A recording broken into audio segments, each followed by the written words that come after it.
Kok Dedi ini mukanya nih biru-biru. Di Kita kan bagian mana yang biru? sebelah kanan malah Sebelah kanan. Iya. Sebelah kanan di bagian muka. Enggak, di matanya nih. Dia Di bagian mata. Itulah keluar kalimat kecelakaan tadi. Langsung saya komplain. Loh, kok kecelakaan? Dari mana polisi itu tahu ada kecelakaan? Akhirnya Artinya setelah melihat hasil itu semakin kuat lah. Iya. Dugaan artinya dugaan kecelakaan tertepis gitu kan. Semakin dugaan ini terjadi kejanggalan. bahasanya ini suatu pembunuhan gitu Iya, kan. iya.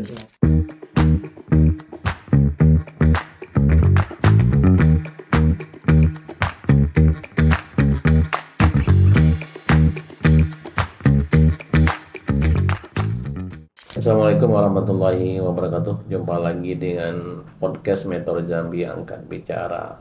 Nah, kali ini kita kedatangan dua orang narasumber kita, yaitu Dewi Yulianti dan Fadli. Satu merupakan kakak kandung dari Dedi Putra dan kakak iparnya. Nah, untuk diketahui, Dedi Putra ini adalah korban dugaan pembunuhan. Karena Dedi Putra ini ditemukan di rumahnya dalam keadaan kritis. Tidak lama kemudian dia dilarikan ke rumah sakit dan nyawanya tidak bisa diselamatkan. Nah, dugaan dari informasi yang beredar dan pihak keluarga sendiri menilai banyak kejanggalan dari kematian adik kandung dari Ibu Dewi Yulianti ini. Karena banyak kejanggalan itu sehingga sampai saat ini keluarga ingin mencari tahu, mengungkap apa sih penyebab kematian Dedi Putra.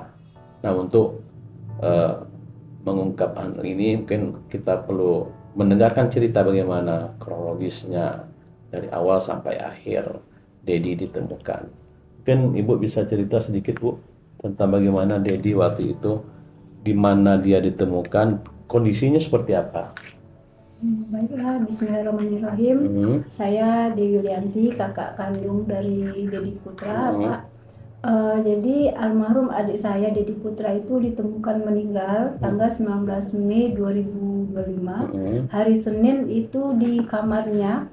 Ketika ditemukan itu dengan ada luka lebam di mata sebelah kanan, kemudian ada rembesan darah di sekitar hidung dan mulut. Nah, jadi waktu ditemukan sudah meninggal dunia? Ketika ditemukan itu masih dalam keadaan kritis tadi seratul maut lah, karena saat ibu saya mendengar itu ada suara ngorok gitu. Nah, cuman waktu itu ibu karena mau ngejar sholat subuh. Nah, yang menemukan Dedi ini mengorok di kamarnya itu siapa? Ibu saya. Ibu.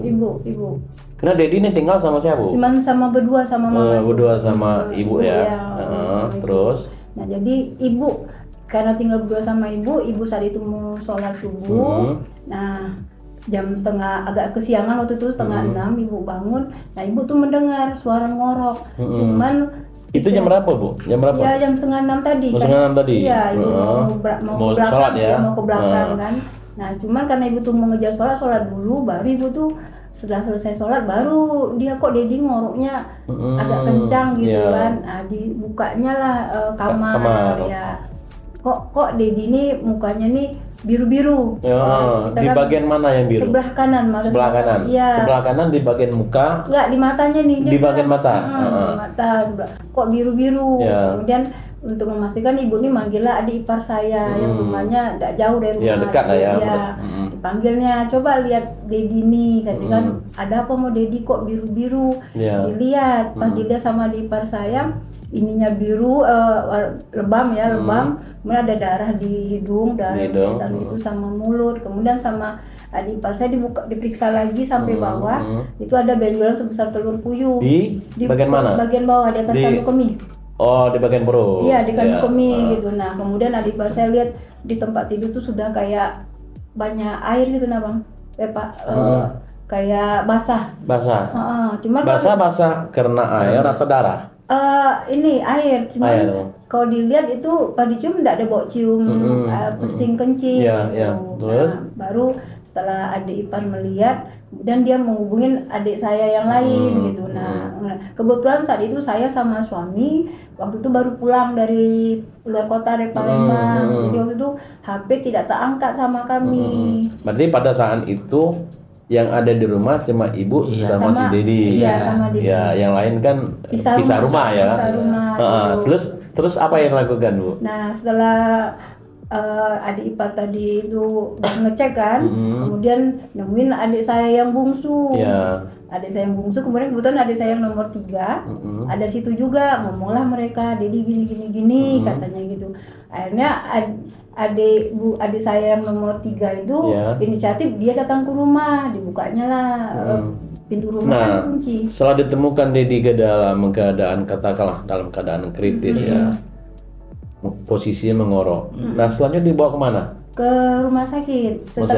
Rumah sakit mana, Bu? Rumah sakit DKT. Dibawa pakai apa? Pakai ambulan. Di ambulan. Dibawa rumah sakit DKT. Sampai di sana. Nah, pada sana kan mau memastikan nih sudah meninggal atau belum.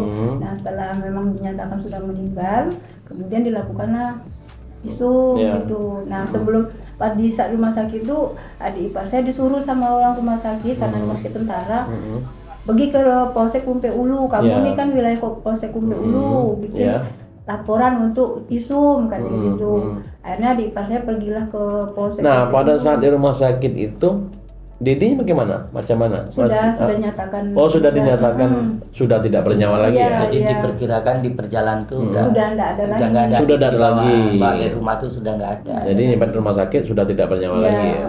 Terus disarankan untuk datang ke Polsek. Iya, untuk supaya visum kan. Itu permintaan dari rumah sakit, saran dari rumah sakit. Iya, rumah sakit bilang ini terus kalian bikin laporan nih ke Polsek Kumpe Ulu. Karena adik ipar saya pergi ke Polsek Kumpe Ulu.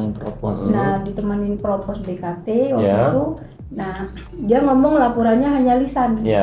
Lisan. Kemudian Kapolsek sama timnya usul ke DKT gitu, Pak. Nah, begitu udah sampai sana, karena sudah dilakukan visum segala macam, tidak ada instruksi apapun dari keterangan adik ipar saya dari pihak Polsek.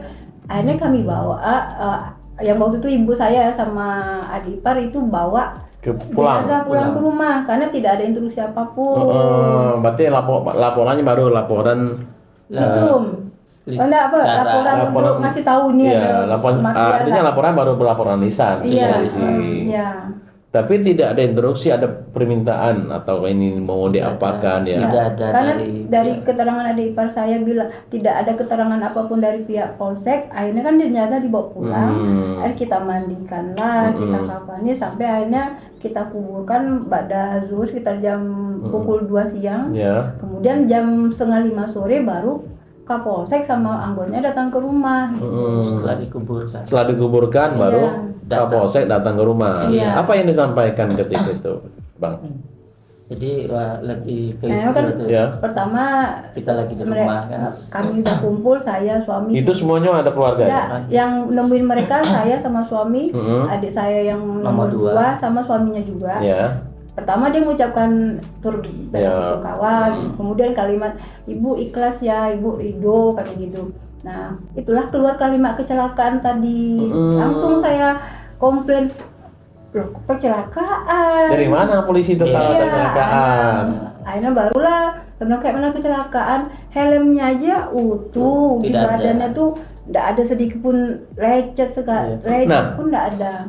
Si Dedi ini keluar dari rumah waktu itu jam berapa? Pakai apa? Sebelum ditemukan itu? Iya, dari CCTV rumah di lorong Selamat Datang yang punya CCTV tetangga itu pukul 22 malam itu dia keluar rumah dengan lengkap helm, pakai helm lengkap dia kan. Pakai motor itu. Sendiri. Motor siapa? Iya, Suzuki, motor dia sendiri. Suzuki lama warna hitam. Kemudian pukul 23 dia pulang, tapi masih pakai helm lengkap. Masih utuh gitu kan, masih bagus badannya. Kemudian pukul 23 dia keluar lagi tanpa helm. Kemudian pukul 00.08 dia masuk lagi ke rumah, balik ke rumah itu tanpa helm tadi. kami perjelas itu tidak ada sedikit pun, Tidak sedikit pun bekas apa-apa ya. tidak ada sedikit pun. Setelah kita lihat pun tidak ada. Baju yang dipakai malam itu biru dongker. Nah, bagaimana dengan motor si Dedi ini sendiri? Motornya itu pas dicek sama abang, Jadi motor itu tidak ada, kalau dari kita ya, lantaran kita tahu motor itu motor lama, tidak ada tanda-tanda bekas kecelakaan yang baru itu tidak ada. Tidak ada. Tidak ada lecet-lecet motornya. Tidak ada. Memang waktu itu kan pihak polsek bilang penyidiknya ya, oh ini ada bekas kecelakaan baru. Cuman itu kita ya sebagai keluarga ya kita tepis. Oh ini lama Ya. gitu. Itu di helmnya pun tidak ada. Artinya bekas. bukan lecet baru ya Iya, motornya ya. Dan di helm pun otomatis kalau dijatuh pasti helm ada baretan baru, dan di helm itu tidak ada. Tidak ada. Dan di waktu kita temukan pun di baju celana tidak ada bekas gesekan di aspal, termasuk itu tidak dengan ada. di badan Tidak Dedi itu ada, sendiri ya. tidak ada. Nggak ada Di tangan, lecet-lecet, tidak ada. bekas jatuh kecelakaan Pokoknya ya. di setuju tubuhnya tidak ada lecet jatuh, tidak ada. Nah, yang ditemukan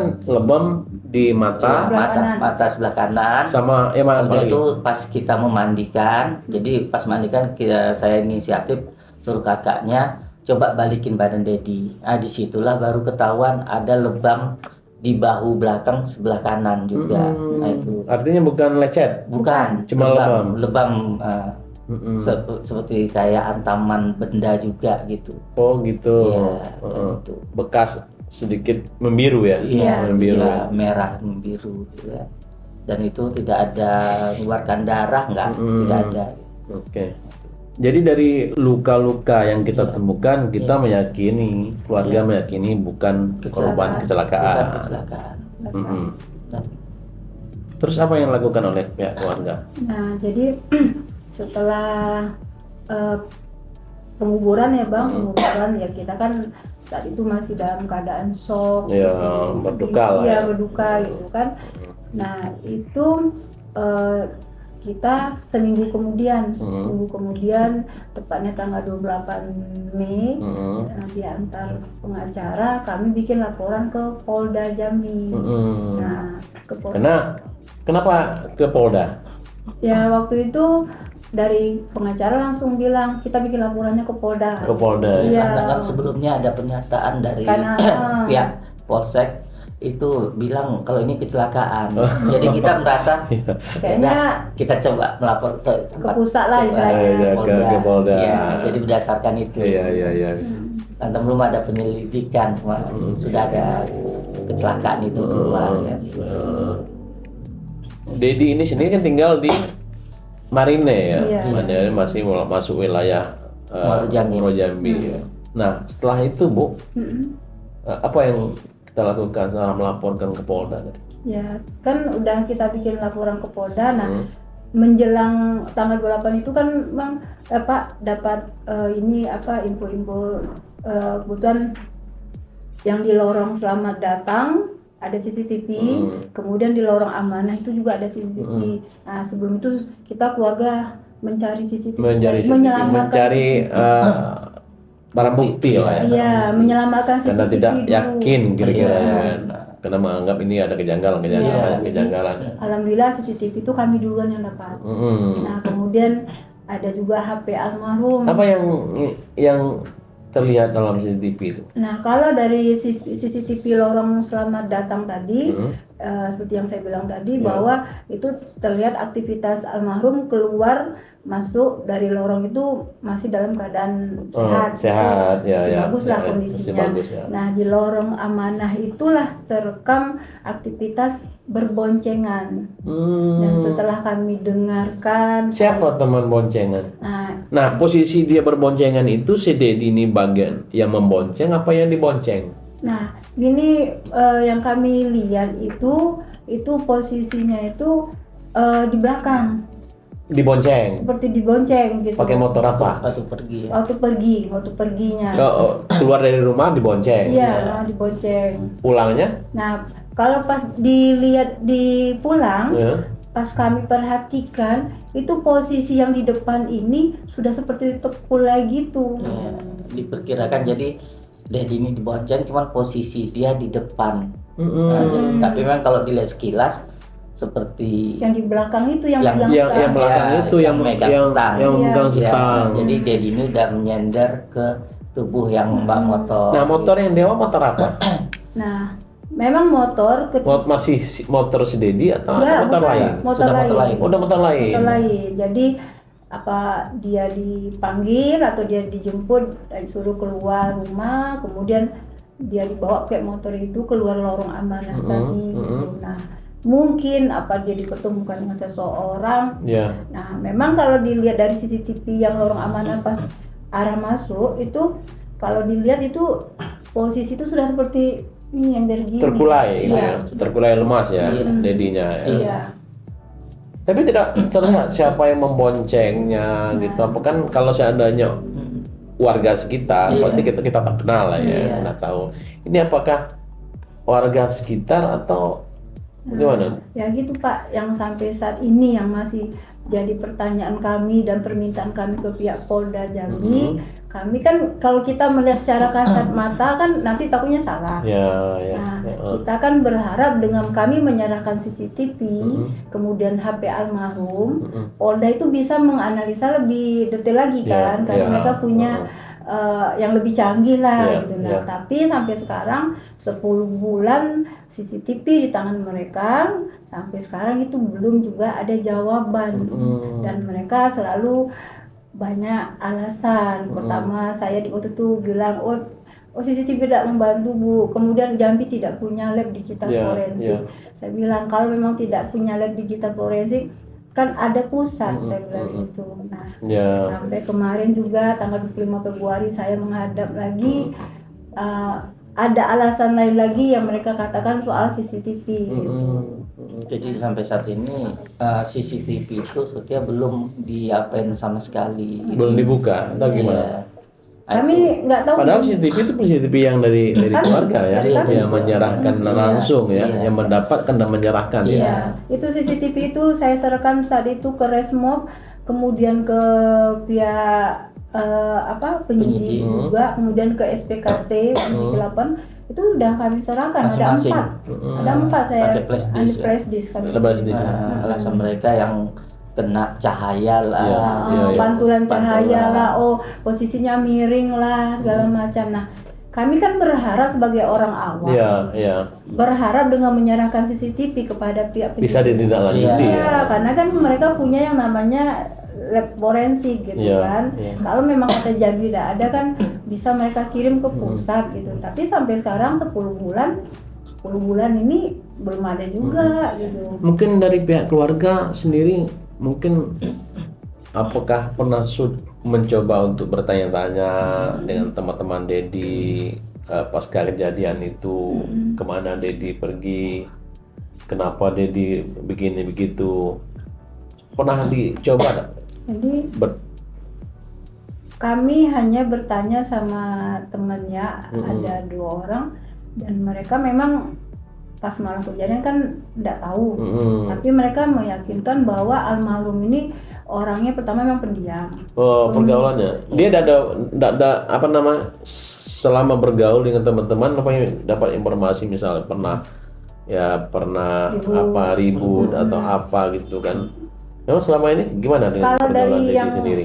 kalau dari kami ya, Iya. dari saudara sepupu segala macam, almarhum memang pertama pendiam, Ya. tidak banyak omong. Kemudian dari teman yang saya tanya itu, mereka bilang Dedi ini nih katanya tidak pernah mengganggu orang, ada omong tidak mau ngusik orang, dia bilang kayak gitu. Nah itu yang dari temannya yang saya tanya kemarin. Nah memang ada teman dia yang terakhir sama dia. Iya. Nah itu tutup mulut juga gitu. Nah enggak ada ngomong itu gini, oh iya nih aku sama Dedi memang itu enggak ada, padahal dia yang diperkirakan malam itu sama almarhum gitu. Dan itu pun Tapi dari keluarga sendiri, ayo sendiri ya. Sejauh ini memang tidak pernah dengar Dedi mungkin bagaimana pergaulannya. ya itu seperti saya bilang Pak, Nggak pendiam ya, iya karena dia cenderung pendiam, ya. jadi kami itu tahunya dia cuman di rumah main sini, Pak adiknya, Pak Main kakaknya, dekat situ. dekat situ gitu. Karena gini, almarhum ini kan pernah mengalami kecelakaan 9 tahun yang lalu, kena di bagian mata Iya, kiri, iya, tapi iya, kiri sebelah bukan kiri. kanan. Iya. Jadi Nah memang sejak itu penglihatannya sama pendengarannya agak terganggu. Jadi dia kalau kena pantulan cahaya tuh silau mungkin. Silau, ya. Nah, jadi tidak bisa jauh-jauh. Jadi gitu. dia main tuh di lingkungan aja setelah kecelakaan itu kan. Mainnya nggak jauh-jauh ya. Nah, itu kayak saya pun abang iparnya dari pertama berkeluarga sama kakaknya kan, dia anaknya ini memang tidak mau mengurus urusan orang. Gitu. Di keluarga pun kalau ada apa-apa ya udah dia nggak ada mau ikut campur gitu. Itu yang kami tahu Pak gitu, karena sehari-hari kan kadang almarhum nih bantu sepupunya giling. Almarhum ini adik berapa nih? Nomor 4. Nomor 4. Jadi teman-temannya di sekitar nggak ada yang tahu ya apa yang terjadi malam itu, apakah kecelakaan atau apa ya kan? Nah itu bisa jadi kemungkinan ada yang tahu, tapi kalau dari yang peristiwa kami lihat di lingkungan tuh biasanya ada masalah sekecil apapun itu akan gempar. Nah, tapi ini kan pas waktu Dedi meninggal nih itu senyap semua. Dan kami yakin lantaran Dedi sebelum meninggal tuh dia ada sama kawannya juga, tapi kita tuh apa itu udah diam aja kan. Nah, itu. Selain melapor ke polisi tadi kan, katanya ibu juga pernah ini ya minta autopsi ya? Iya, autopsi. Jadi tadi kan gini Pak, kami kan awalnya berharap tuh setelah HP almarhum sama CCTV diserahkan kan dapat petunjuk lah dari situ gitu. Nah tapi setelah 2,5 bulan HP sama mereka ndak ada juga ini, akhirnya kan dilakukanlah tadi autopsi tadi. Oh, kita menyerahkan CCTV, menyerahkan HP almarhum, berharap itu bisa diungkapkan dengan CCTV, jadi tidak perlu melakukan otopsi. Oh iya. Itu tadi si HP yang diserahkan itu kita cek nggak siapa yang melakukan pemanggilan, ada pemanggilan terakhir? Ya jadi di HP itu. Ketika sebelum kami bikin laporan ke Polda tadi kan saya minta tolong sama teman, tolong bisa tidak buka, saya bilang itu tidak bisa Bu karena ini kan pakai password. Nanti kalau saya buka hilang semua nanti kontak-kontaknya segala macam. Jadi kayak mana caranya? Saya buka ya, saya pindahin ya Bu SIM cardnya ke HP saya, ketemulah ada 2 nomor panggilan terakhir. Nah nomor panggilan terakhir pakai nama? Enggak. Oh, tanpa nama? Iya, tanpa nama, karena karena SIM cardnya pindah itu kan. 2 nomor itu, yang satu itu ada gambar kayak orang pengajian. Nah, saya langsung nelpon yang nomor 2 karena saya lihat gambarnya kan. Kalau yang satu itu ingat saya gambarnya gambar Gentala Arasi. Foto profil ya? Iya, profil, tapi inisialnya P. Nah, yang nomor 2 saya telepon. Rupanya kawan kami juga ngaji, kemudian kawan almarhum juga SMA. Saya tanya waktu itu, Lek, kau nelpon Dedi Ado nih, katanya kan aku nak ngajak Dedi kawan sekolah tuh mau launching siomay katanya. Cuma Dedi tidak ngangkat-ngangkat nih katanya. Berapa kali panggilan itu? 1 kali itu lah, di pukul 20.08. Nah kemudian yang panggilan yang gambar Gentala Aras itu di pukul 20.20 malam itu ya? Malam itu malam tanggal 18. Tapi terangkat? Ya, yang nomor 1 nggak berani saya angkat, nggak berani saya telepon. Oh enggak, dalam panggilan itu kan kelihatan ini terangkat atau tersambung atau tidak tersambung. Itu kami kan karena dipindahin itu, jadi hanya disuruh sama teman tuh foto Bu ini nggak HP yang dan kita pun nggak sampai ke sana pikiran kan. Ini panggilannya sempat terjadi komunikasi kalau kita telepon kan ada yang tersambung, ada yang tidak tersambung kan. Ini tersambung. Tidak ngecek cuman Bu foto ini cepet katanya kan. Udah langsung saya foto nomor tadi itu. Tapi kita serahkan itu berharap ini bisa ditelusuri bisa diungkapkan. Bisa ditelusuri sama Polda gitu kan. Nah, setelah kematian Dedi, kemudian keluarga katanya minta otopsi, dilakukan otopsi ke pihak kepolisian ya. Nah, terus ceritanya gimana tuh? Ya, akhirnya berapa bulan kemudian dia lakukan otopsi? Tanggal 7 Agustus, 2,5 bulan baru kan dilakukan otopsi. Permohonan keluarga ya? Iya, cuman ya sempat juga kemarin itu kan mereka bilang bahwa ada yang anggaran istilah itu kami yang nanggung gitu kan. Ya, permintaan keluarga ya. Akhirnya kan baru bilang ada anggaran untuk dilakukan otopsi. Nah, hari itu tanggal 7 Agustus 2025 itu dilakukanlah otopsi. Artinya pembongkaran makam ya. Iya, oleh Dokpol Polda Jambi. Ya. Nah, kemudian dari situlah baru istilahnya tuh belum dapat jawaban.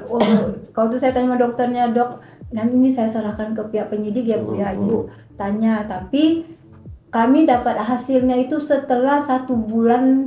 Setelah 1,5 bulan setelah dilakukan otopsi baru keluar hasilnya ya. Iya, jadi kan 2 minggu setelah otopsi saya menghubungi Kanit. Artinya hasil yang kita terima ini kita minta. Ya, jadi gini, setelah 2 minggu otopsi kan saya nanya Kanit, kayak mana Pak hasilnya? Dia cuma bilang ini pukulan benda tumpul gitu kan. Nah, setelah itu Kanit yang pertama ini rupanya naik jabatan.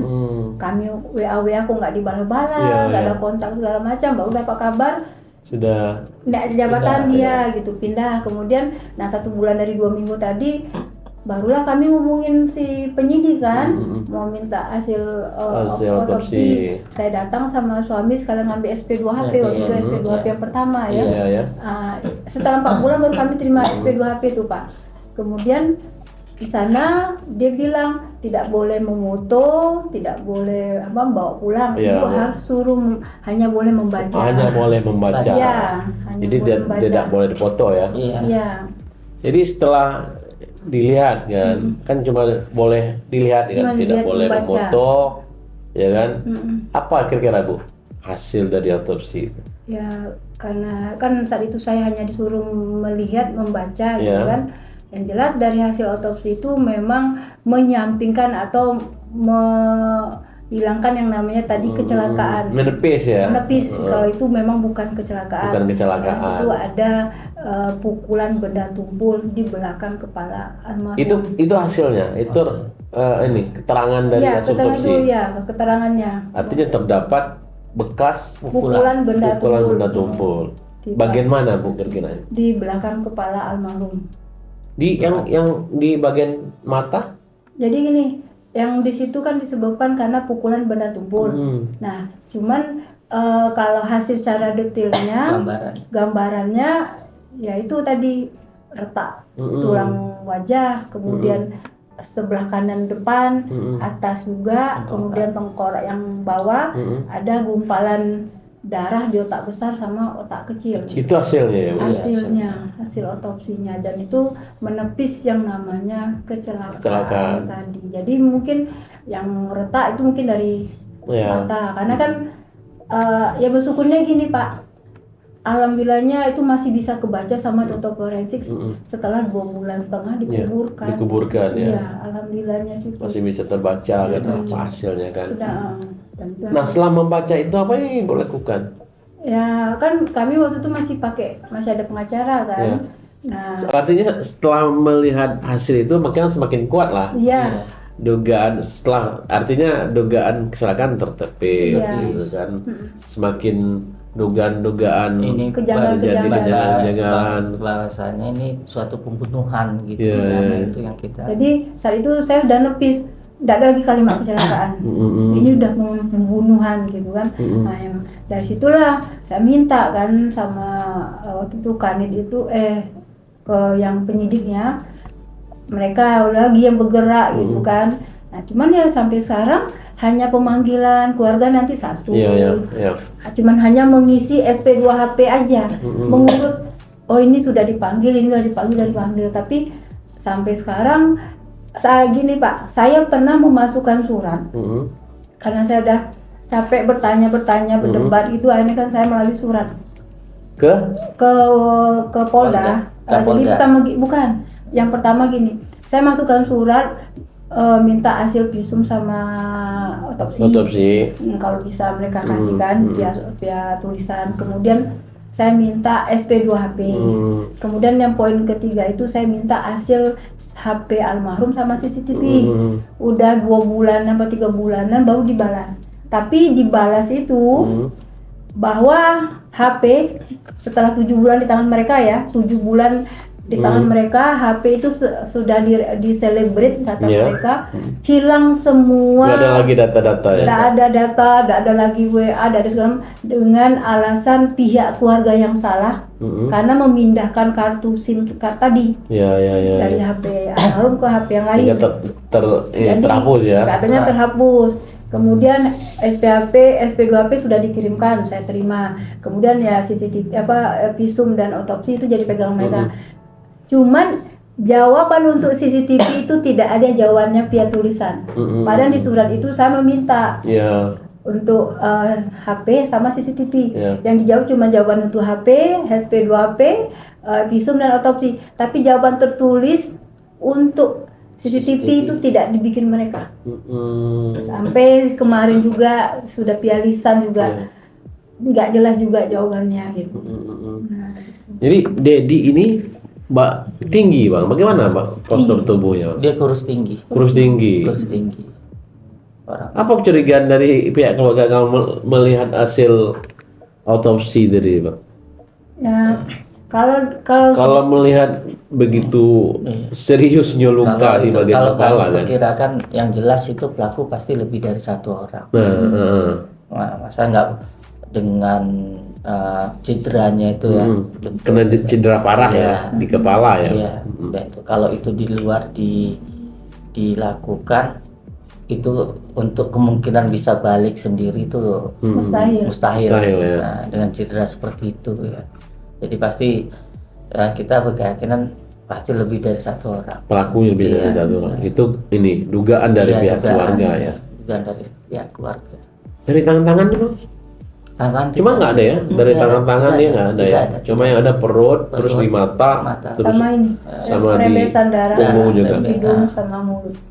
Darah? Iya. Kan ada tetesan darah yang ditemukan. Kan pas ditemukan ada rembesan darah dari hidung, kemudian pas di rumah itu ada tetesan, tapi cuma 1 titik, 1 titik di depan kamar, kemudian 1 titik depan pintu, 1 titik lagi di bawah jendela ibu saya, 1 titik lagi di pagar dekat kontong. Nah, kok bisa? Cuma 1 tetes. Rumahnya itu kok bisa di kamar jendela ibu? Jadi gitu. Gini, posisi rumah kan L. Nah, almarhum ini kamarnya yang di L.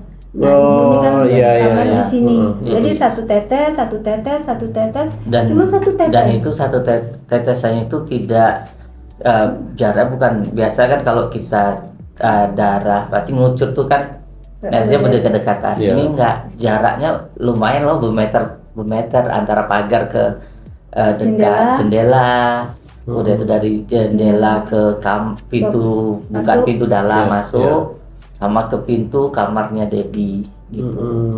Nah, itu kan kita merasa janggalnya. Iya. Karena gini juga Pak, kalau almarhum ini orang luar, saya yakin dia tidak keluar. Iya. Jadi karena ini orang yang dia kenal, ada dengan dia dijemput, iya kan? Kemudian diantar pulang. Iya. Bisa jadi kalau gini. dari CCTV kan kelihatan dari kalau kata ibu tadi kan dia terlihat dia diantar pulang dalam keadaan lemas kan. Iya, di CCTV yang pas dia sudah ada posisi kayak arah mau bawah itu sepertinya itu, kalau ini secara kasat mata kami bukan secara digital forensik, kita melihat itu seperti bayangan nyender, dan itu saat itu pas malam itu resmob juga. Ini kok ini nih kayak nyender. Iya. Yang satu nih udah nyender gitu. Udah nyender. Jadi pas dilihat tuh pakai motor apa tuh? Kalau yang terlihat dalam CCTV itu PCX ya. Iya. PCX hitam. Ada yang kira-kira orang yang mungkin pihak keluarga menduga ya punya apa ya? Pelakunya gitu, menduga, atau orang-orang yang kira-kira yang dicurigai ya. Kalau dilihat dari jenis motor itu kan, dan satu-satunya yang punya motor itu memang ada di situ. Kalaupun motor itu orang luar, seharusnya dia setelah menjemput, mengantar, Kelihatan. dia keluar lagi Iya, dari lorong itu. kelihatan dia pulang. Iya. Dan Atau mungkin bisa jadi dia pulang lewat jalan lain. nah itu jadi kan kalau untuk jalan besarnya kan ada 2 lorong, lorong amanah sama selamat datang. Ya. Dan itu kita cek CCTV sampai subuh lebih Jam 5 lah. jam 5-an itu motor tidak ada aktivitas. Jadi Iya. aktivitas terakhir cuman aktivitas itulah yang jam 01.08.01.12 itu. Jadi Lalu, gini Pak, tapi setelah itu tidak ada. aktivitas motor itu dia dibawa keluar itu dari 01.08, dia masuk lorong itu 01.12, jadi sekitar 4 menit. Jadi 01.08 dia berjalan keluar lorong, kemudian di 01.12 motor itu masuk lagi. Jadi pas pulang tuh tidak dengar sama ibu ya? Tidak, sama ibu saya waktu itu terdengar. tidak dengar. Nah, kenapa bisa jadi orang lingkungan mungkin ya, orang yang bukan lingkungan, orang yang kenal. Ya. Karena almarhum ini punya kebiasaan gini, dia kalau sudah keluar dari mana dari main, dia tuh kalau sudah ke rumah itu semua motor dimasukin dia ke dalam, pagar, pintu jendela, tutup. semua tuh dia paling teliti. Ya ditutup ya. Iya. Ini malah motor dia Ada di motornya teras. di teras. Iya. Dan memang Pintu pagar terbuka terbuka. lebar, ya pintu rumah pun terbuka. Jadi itu tadi, jadi bisa kemungkinan dia pulang itu dia udah nggak sadar posisi. Masa dia kalau dia tuh orangnya paling teliti. Artinya dengan ditemukan ada semacam ini kan sudah menemukan bukti petunjuk ya. Ada CCTV, ada HP, terus dikuatkan lagi dengan otopsi ya. Jadi semakin menguatkan bahwa dari pihak keluarga menduga bahwa Dedi dibunuh. Cuma pelakunya belum tahu Bu ya. Belum tahu sampai siapa. iya. Nah, apa yang sudah kita lakukan untuk upaya untuk pengungkapan siapa pelaku ini Bu? ya.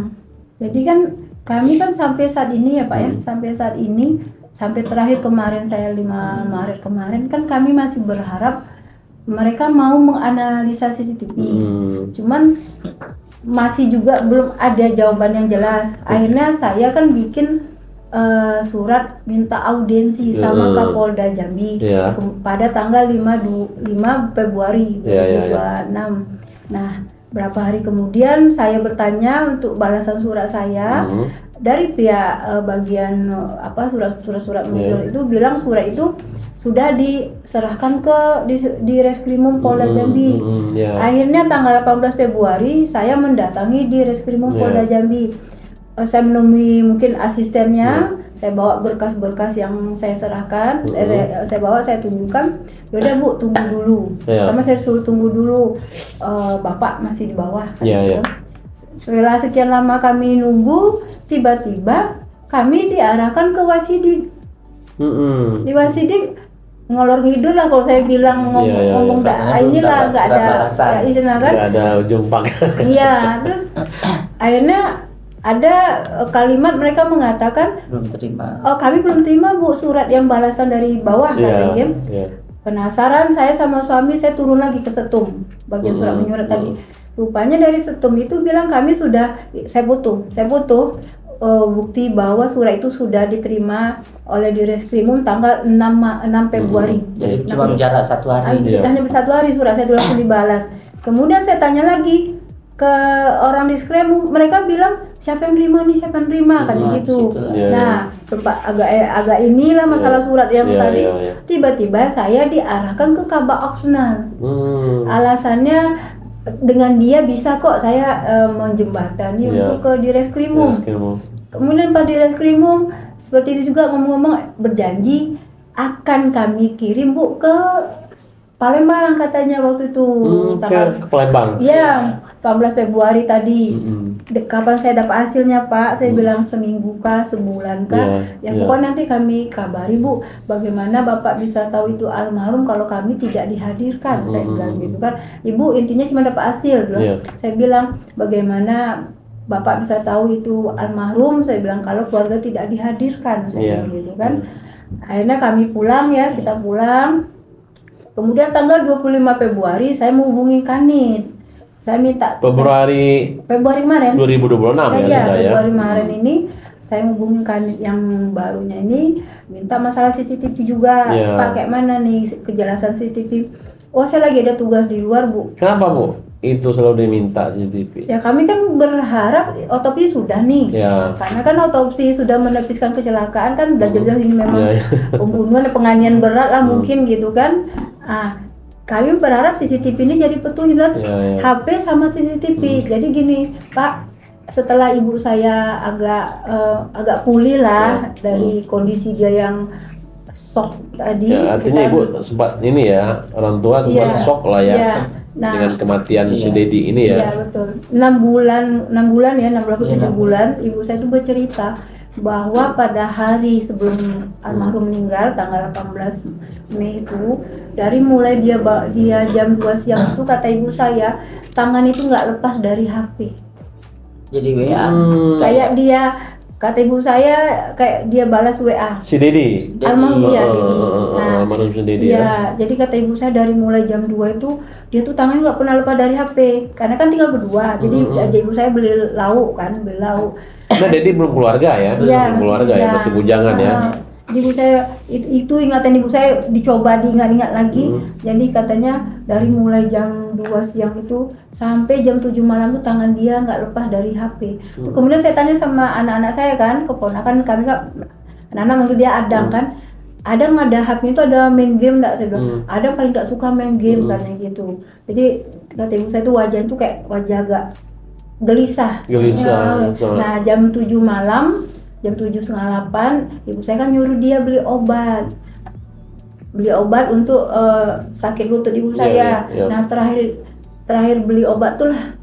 Terakhir ibu saya ketemu sama dia. Ketemu sama si kemudian Dedi ya. jam 21 ya, setelah dia dari rumah tuh dia sempat makan sate.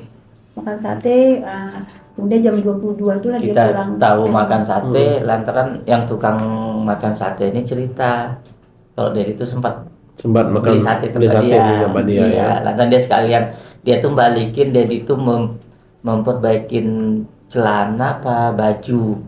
Jadi tukang sate ini kan sekalian tukang jahit. Nah, jadi yang tukang jahit itu ngantar bajunya ke tempat kakaknya. Sekarang ngomong kok Dedi, iya nih Dedi ngapain betulin baju, sempat makan sate. Itulah Tapi selama ini nggak ada masalah ya. Ya setahu kami tidak ada Setahu masalah. keluarga, Tidak ada. Dedi nggak pernah punya masalah sama orang lain ya. setahu kami tidak. Setahu keluarga ya. Iya, setahu keluarga. Dan kita juga tanya sama teman-temannya, kayak mana Dedi di luar, dia memang nggak mengganggu orang. Dia apalagi setelah dia kecelakaan tuh kan, nah itu tambah jadi percaya dirinya itu berkurang gitu. Dia bekerja nih si Dedi. Dedi ini dia membantu saudara sepupunya. Dia punya usaha bumbu. Iya, Jadi iya. dia yang giling, kemudian Artinya punya pemasukan lah ya. iya, kadang dia bantu adiknya punya usaha laundry juga. Gitu ya. Jadi sekarang apa harapan dari pihak keluarga, Bu? Dengan fakta yang sudah terungkap semua ini. Ya, harapan saya mewakilin ibu saya, mewakilin saudara-saudara saya yang lain. Saya berharap Polda Jambi tolonglah bukalah CCTV, analisa lah CCTV yang sudah kami serahkan gitu kan. Dengan itu kami berharap ketahuan pelakunya siapa, kemudian apa motif mereka melakukan pembunuhan ini terhadap adik saya Dedi Putra. Kami berharap, saya sudah masukkan surat audiensi ke Kapolda Jambi, saya sudah masukin audiensi untuk Wakapolda Jambi terakhir 5 Maret kemarin, tapi surat saya juga tidak istilahnya tuh saya tidak dikasih atensi untuk bertemu. Selalu surat saya diserahkan ke di Reskrimum Polda Jambi.